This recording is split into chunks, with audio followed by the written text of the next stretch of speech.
Good day everyone. Mag-test lang tayo ng unit ni Sir Abdul Aziz Sali of Zamboanga City. So ang binili ni Sir is WE Glock 17 na 2-tone. Ayan. Ayan siya. So check natin yung magazine kung may leak. Pasensya na dun sa background. Fiesta kasi dito sa amin ngayon. 3, 4, 5, 6, 7, 8. So, walang leak yung magazine.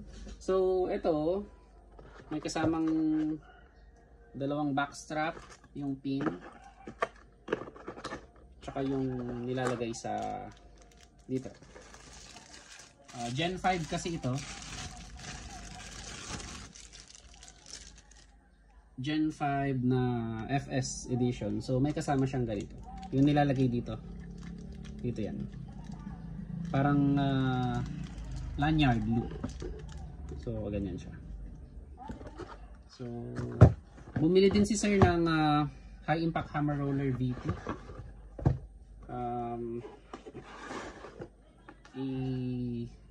I-install muna natin bago natin siya i-test.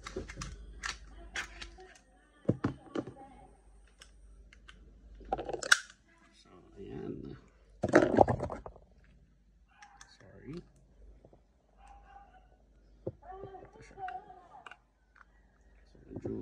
Matagal tong video na to kasi i-install natin yung high impact hammer roller bago i-test. Yan. Okay.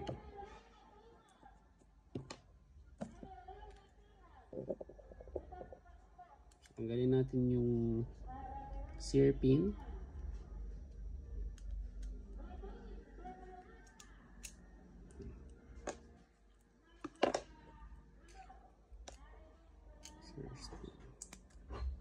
Then yung hammer pin.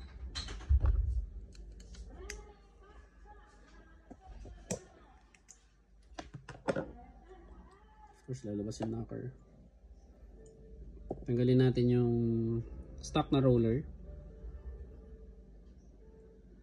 So yung stock na roller is solid steel yun. Ito yung binibitak niya. Itong part na to ng blowback housing.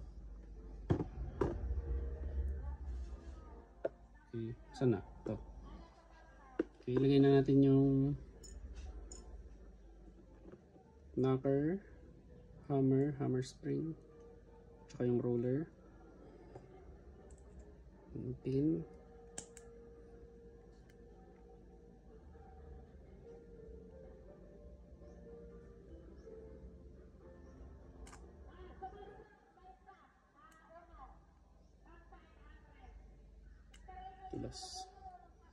So yung sear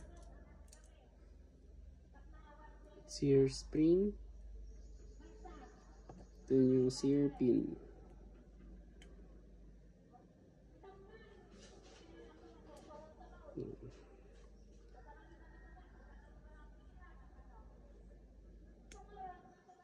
Testing natin. Okay. So, lagyan lang natin ng konting silicone oil. Then, ito yung fire pin. Ito yung spring. Then, ilagay natin. 4 minutes na. Tumagal na tayo, no? Then, yung pin muna.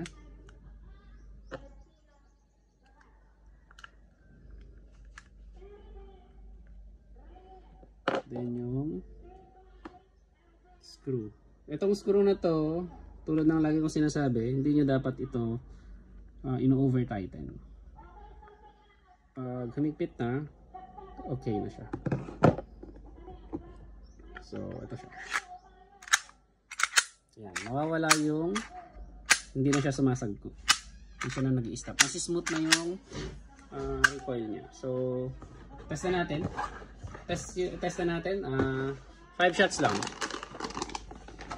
5 shots. So, 1, 4,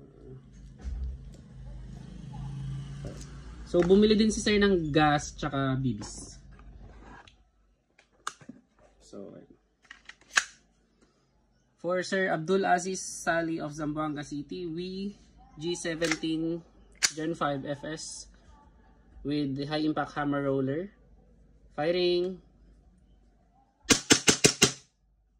Okay. So wala na baby. Thank you very much, Sir of Zamboanga City.